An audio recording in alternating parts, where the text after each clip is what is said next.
Welcome back. It is hard to learn when you're not into it. But if it's something you're really interested in, learning is easy. Why is that? Most of the neurons in your cortex carry information about what is happening around you and what you're doing. Your brain also has a set of diffusely projecting systems of neuromodulators that carry information not about the content of an experience, but its importance and value to your future. Neuromodulators are chemicals that influence how a neuron responds to other neurons, and today we will discuss three of them: acetylcholine, dopamine, and serotonin. Acetylcholine neurons form neuromodulatory connections to the cortex that are particularly important for focused learning when you are paying close attention. These acetylcholine neurons project widely and activate circuits that control synaptic plasticity, leading to new long-term memory. Neuromodulators also have a profound impact on your unconscious mind.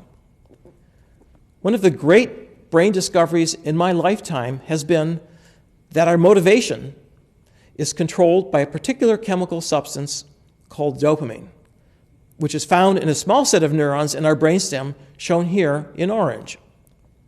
These dopamine neurons are part of a large brain system that controls reward learning, and in particular in the basal ganglia, which is located in the green region above the dopamine neurons and below the cortex at the top of the brain.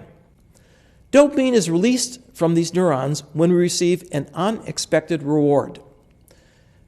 Dopamine signals project widely and have a very powerful effect on learning. And this is something that also affects decision-making and even the value of sensory inputs. Dopamine is in the business of predicting future rewards and not just the immediate reward. This can motivate you to do something that may not be rewarding right now, but will lead to a much better reward in the future.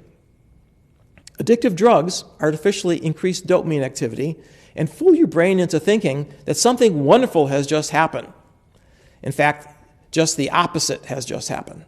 This leads to craving and dependence, which can hijack your free will and can motivate actions that are harmful to you. Loss of dopamine neurons leads to a lack of motivation and something called anhedonia, which is a loss of interest in things that once gave you pleasure. Severe loss of dopamine neurons causes resting tremor, slowness, rigidity. This is called Parkinson's disease. Ultimately, it leads to catatonia, a complete lack of any movement. Dopamine neurons are part of the unconscious part of your brain that you learned about in the first week. When you promise to treat yourself to something after a study section, you are tapping into your dopamine system. Serotonin is a third diffuse neuromodulatory system that strongly affects your social life. In monkey troops, the alpha male has the highest level of serotonin activity, and the lowest ranking male has the lowest levels. Prozac, which is prescribed for clinical depression, raises the level of serotonin activity. The level of serotonin is also closely linked to risk-taking behavior, with higher risk in lower serotonin monkeys. Inmates in jail for violent crimes have some of the lowest levels of serotonin activity in society. Finally, your emotions strongly affect learning, as you are well aware. Emotions were once thought to be separate from cognition, but recent research has shown that emotions are intertwined with perception and attention and interact with learning and memory.